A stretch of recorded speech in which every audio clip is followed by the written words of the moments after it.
this is the first official podcast of Reflect and Reframe. My name is William, and today I wanted to talk about inner peace and how I think when we chase external happiness that we're just lacking peace inside. I don't think happiness comes from the outside world. Sure, the outside world things can bring you joy and make you happy, but I think that thing that everybody's chasing is inside and has always been inside, and it's getting back to that brings or will bring true happiness.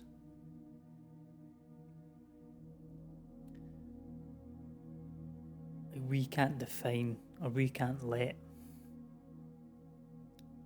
outside circumstances define our happiness.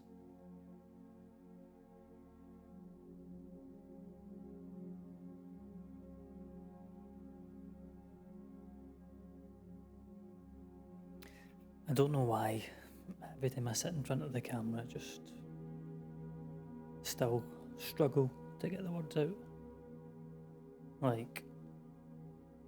There's just something in my head that is stopping me from being myself, and even taking these videos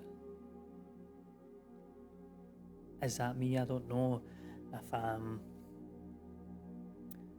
putting on some sort of act or if I'm intentionally changing the way I speak or sound. I don't know. It's kind of hard to tell. And I suppose as you do it more, you'll definitely settle into it a bit more and become more natural. But as for the now, it just doesn't feel like that. It feels like there's still something inside me that's still scared. Scared that I don't know what to talk about. Scared that people will think, what does he know? I think I've got self-limiting beliefs of, what do I know? What gives me the right to try and help anybody? When that's probably a silly thing to be worried about, because if you're willing to just try and help one person, I think that's great. And that is all I want to do. I just want to help people. I just want to help anybody. They'll just make their life that wee bit easier to navigate. Because life is difficult sometimes. But the most of the time it is just because of things we believe and the thoughts that we think. They are the main drivers of existence and the way we live life and how we react to situations. And if I can help anybody get on top of their thoughts and understand how much their thoughts create reality, then that's, to me, is a job worth doing. Everybody should be trying to give back and serve each other in some sort of way. I think these days there is so much division in the world that's been caused by just all sorts of things,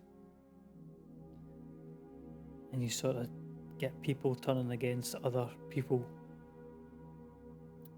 just because they believe certain things that they might have heard on the TV or on social media or from friends or parents. Like, your belief system plays a big role in your life as well.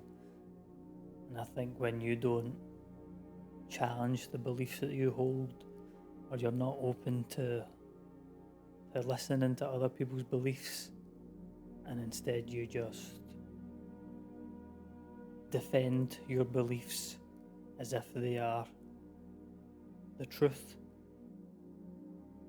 then all you do is lock heads with people, and you won't get anywhere. Like, there's no way you're gonna change somebody else's mind, especially not by shoving your belief in their face. We need to get back to trying to understand each other without trying to change somebody. That shouldn't be your main goal, is trying to change somebody's mind. You should be trying to understand each other, why they believe it, and then you can start to have a discussion about your differences and why you believe each other's differences, and then they can look at it from your side, you can look at it from their side, and even just listening, attentively listening, not to judge, just listening to hear what other people have got to say would be beneficial for everybody in the world. Because if we just start thinking our beliefs are the ultimate truth, I don't see how that's any different than radicalization and religion and stuff. Like, your beliefs or your truths aren't everybody else's truths. Everybody has got a different perception and perspective on the world, and I don't think anybody can forcibly change someone else's mind. Like, you might be able to have a discussion with them and then persuade them on certain things, but ultimately they need to question their own beliefs and why they are so firm on their beliefs, and why they don't have an open mind. I mean, certainly the leaders of the world don't have any interest in everybody else's greater good. Otherwise they wouldn't spread so much division in the world. I seen a good video earlier. It was of an ant on a bit of paper, and a guy drew a line, a circle around it, and then the ant couldn't get over the line even though it's on the paper, and it was captioned, "Silly little ant can't escape imaginary line." And then it zoomed out of like a map of the world with all the countries with all their lines and all their borders that people have just put there just to divide. And then it just sort of keeps everyone contained in their own countries. There's a lot of cultures that could be learning stuff from other cultures, and like integrating each other's cultures into their own cultures. Like that definitely was opened my eyes a lot. Like going on holiday and being involved in different cultures and looking at different architecture in the world, eating different food, like absorbing the different cultures.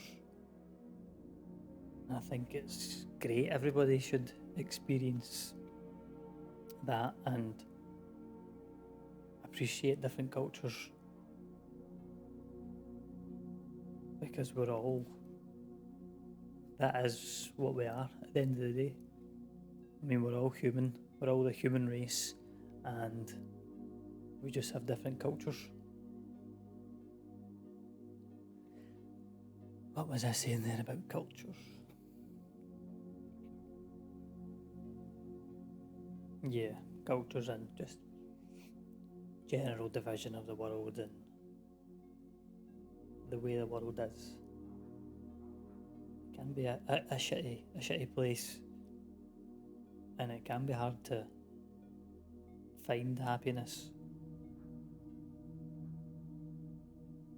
especially if you are consuming all that stuff and you're seeing it all the time and you get riled up about it because it goes against your beliefs. And then inside your own body, you're just creating all this tension and stress, which isn't good for the body and isn't good for your mind, because it just keeps you in these negative thoughts and it holds you back in life, and especially for finding happiness.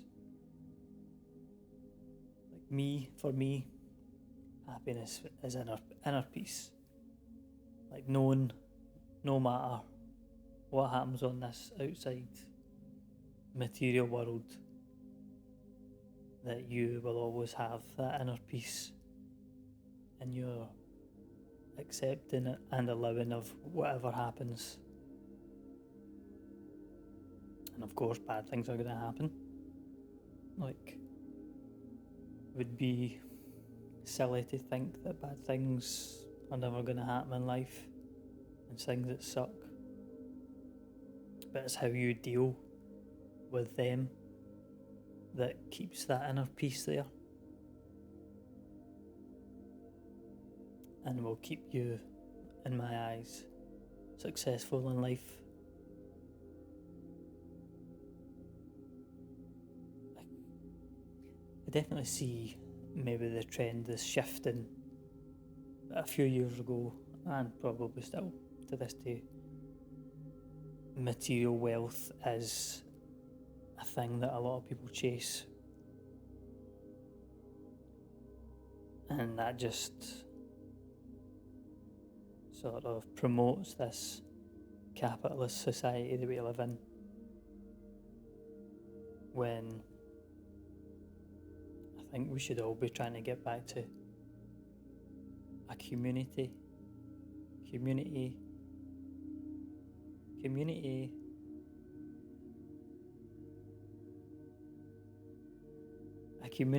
society.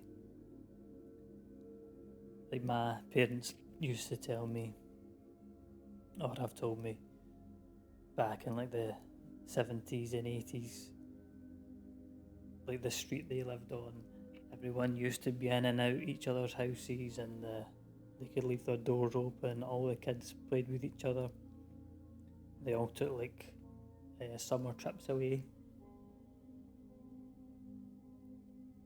and they said it was just great. Like the community and the sense of community was great. And just as the years have went on, I feel like we've just went back the way, especially with social media, mainstream media agendas that get pushed, news that gets pushed,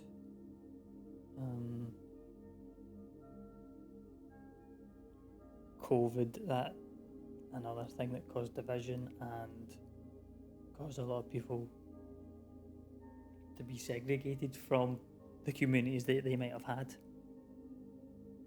for a year, maybe two. So all these things have took us adrift from that community sense that we once would have had, like, mainly, or as a general thing. But I would say the trend is shifting, and yeah, I definitely see there is a lot of communities still active, maybe not on such a broad scale, but I think a lot more people are into their health and well-being and taking care of themselves, and a lot of people are maybe realising they don't need to chase that material wealth, and they're more invested in their own well-being, because ultimately health is wealth. And if you're so focused on trying to chase material stuff and you're letting your health take a back seat, like, yeah, that money and the nice things might be good at the time, but in years to come, when you've not been focusing on your health, you're doing more damage to yourself instead of focusing on yourself and being the best version of you, and then trusting that you'll be able to manifest whatever you want after that. Like, I think manifestation gets a bad name and judged and called woo-woo and pseudoscience and all this stuff, but when you look at it in a sense that the thoughts that you think and what you believe does become your reality. Like, I don't think anybody can deny that. Like, how many people do you know that have a really bad negative outlook on their life, and they always talk negative about themselves, like, not on purpose, but their minds are so tortured that they're in a really bad place, and then the only things that happen in their life is negative stuff, and then they just keep on repeating the cycle of having all these negative thoughts and this negative language, and basically manifesting all this negative stuff. Like, of course it's never going to get better if you're stuck in those same thought patterns and the same bad surroundings, and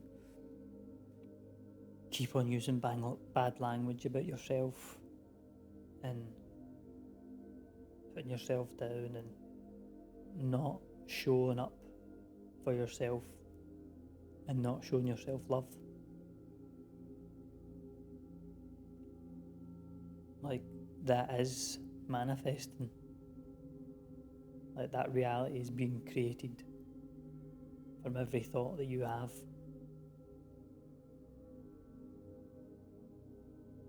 So I think really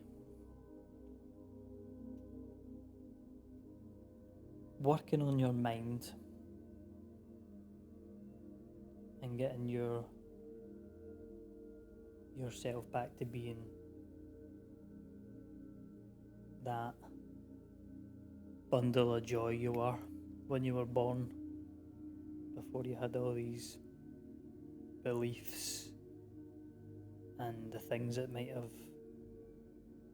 made you into who you are today. Like when you were born and you were just a baby, like that's you at your most untouched, like just in awe of the whole world and how everything works, and you're trying to figure out words and you're trying to figure out how to crawl. You're like, even that thought is crazy. Like, how is there a way I can get back to being in awe of everything?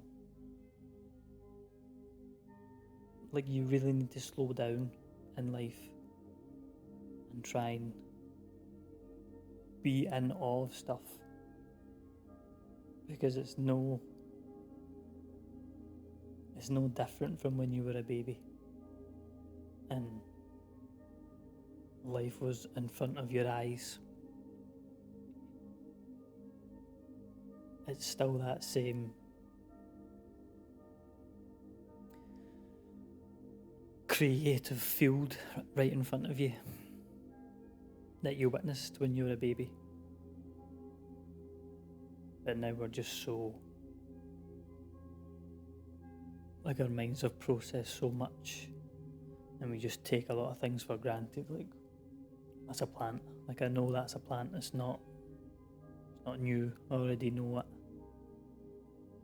Doesn't sort of tells us we don't need to be in awe of that anymore because we know what it is. When really, like, you should be in awe of that, because that is just nature doing its thing. And that's just, like, that plant continues to grow regardless, and it continues to keep on changing regardless. And that's the same as life. Like, what's going on outside of you is going to keep on moving regardless. So when you're so caught up in the past and in the future and sort of letting your thoughts be in control all the time, you're missing life unfolding right in front of you. And that's why I keep on preaching about the present moment. But I do ultimately think that is how you live a more freeing life. Like, by understanding that the present moment truly is the only moment that there ever is. Like, when you're thinking about the future and you're thinking negative stuff, like, that is never there. Only the present moment is right here. So you do what you can in the present moment that is gonna work towards your goals, and that is it. It's the only thing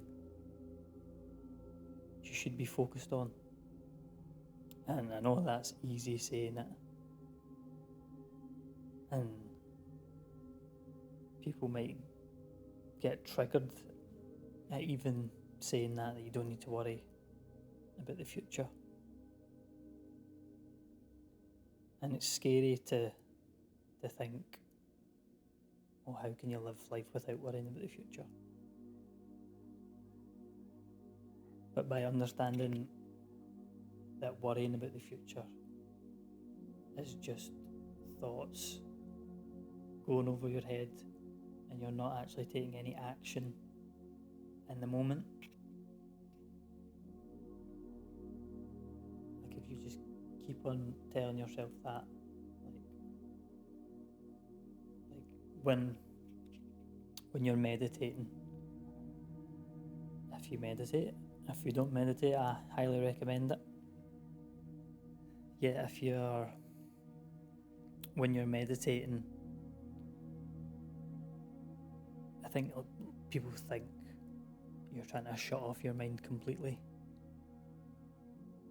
When when I'm meditating, there'll often be times where I'm just coming up with scenarios in my head, and then thinking oh, this happens, and then what if this happens, and sort of making a little movie in your head. Your thoughts just keep on building on top of each other. But meditation is when you realise that you've been doing that, and you think, oh, I've just observed me creating that little scenario in my head. Let me bring it back to my breath in the present moment. That to me is meditation. The more you practice meditation and catching yourself in the act of thinking things and the thoughts taking over, it's in those moments when you realise, hang on a minute, bring myself back to the present moment. And the more you constantly keep on bringing yourself back to the present moment, the more you're going to be in a line with just focusing on the task at hand and doing one thing at a time. And then that's how you create your reality, and the one that you want. Manifestation for me is I've got the thought of where I want to be and the things I want to achieve, and I just keep that image, that visualization right in front of me all the time. And you need to imagine that and see it and believe that you're already there, and feel what it's like to already have achieved those things. That to me is manifestation, and just keeping that at the forefront of that's what I'm working towards. And that, coupled up with mindfulness meditation, where you're just watching the thoughts and observing and catching yourself, bringing yourself back to the present moment, the more you keep on practicing that, it just becomes a habit, and more naturally you will stop paying attention to the thoughts, and you'll just be focused in the present. And whatever you're doing is working towards that manifestation that you want to happen. There's no way you won't be creating that future reality that you do want. I'm sure there's probably instances where we've all noticed the thoughts you once had and the things you once wanted to have came into fruition seemingly effortlessly. For me, if you look back through the years of things that you always wanted,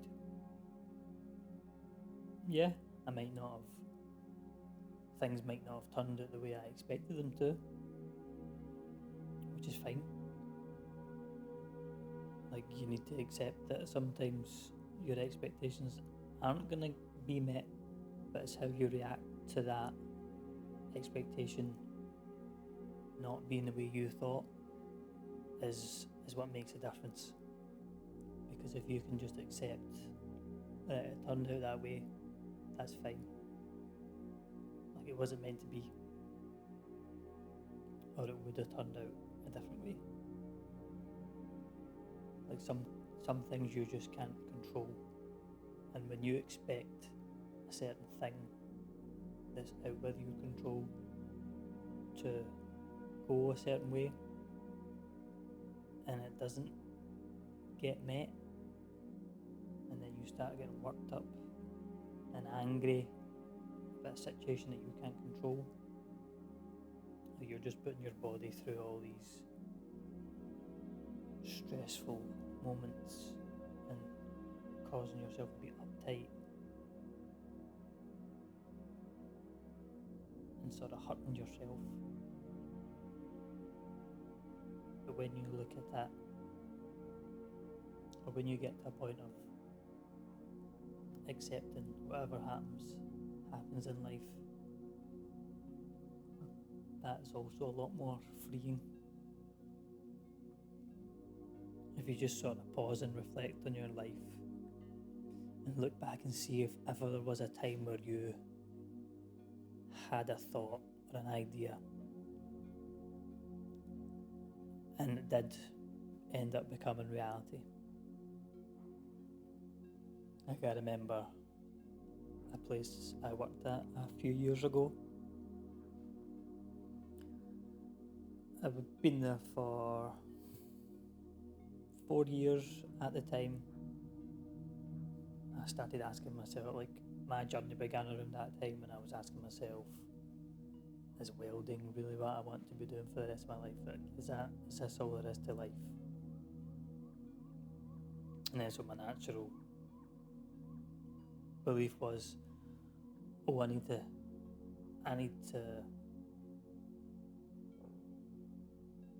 level up in this job, like that. I need to try and take that next step. So I had thought in my head, like, I'm going to ask my supervisor what would be the potential of me. What's the word I'm looking for?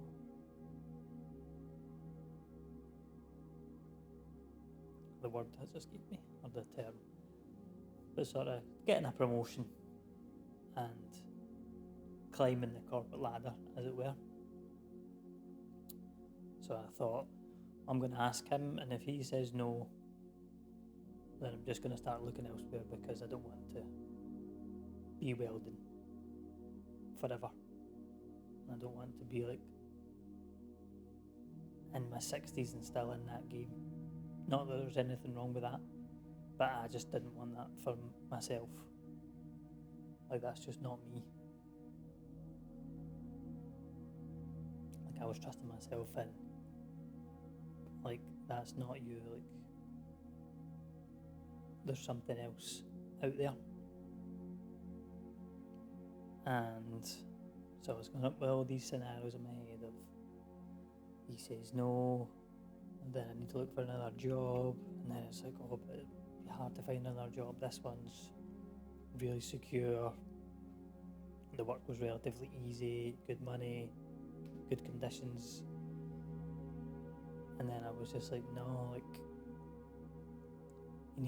I need to take that risk for me. So I leaned into it, disregarded all the negative stuff, and before I got a chance to say to my supervisor, I don't know, I walked past him one day and said a joke or something, and then he said, oh, do you want to be a supervisor? And I'm like, how so? What do you mean? And he said, oh, there's a job coming up, and I think you should definitely apply for it. So I'm here thinking, I've been thinking that I'm going to ask him about this sort of like a new role, and before I get the chance, he asks me, and I'm like, if that's not a sign or an opportunity, if that's not a sign of an opportunity to take, I don't know what is. And I was like, yeah, absolutely. And then just he was saying to me stuff like, yeah, like really recommending that I go for it, and I was asking him stuff about it, like what's involved in it, just trying to feel it out a bit. And I really respected my supervisor. He was a great guy, and like his opinion on me and him telling me I should go for it, like that reinforced confidence in me, and right, I should, like, I'm doing something right here, so I should make the most of it. And then I think, like, guys, the battery died just as I was getting into the sort of story of my journey so far and how I've got to Australia. So that was like 10 minutes, 10, 15 minutes of footage there. And I'm not going to shoot it again. So I guess I'll just save that part of the story for another podcast. Yeah, this is what happens when you don't prepare. Let that be a lesson to me. Take care, guys, and peace.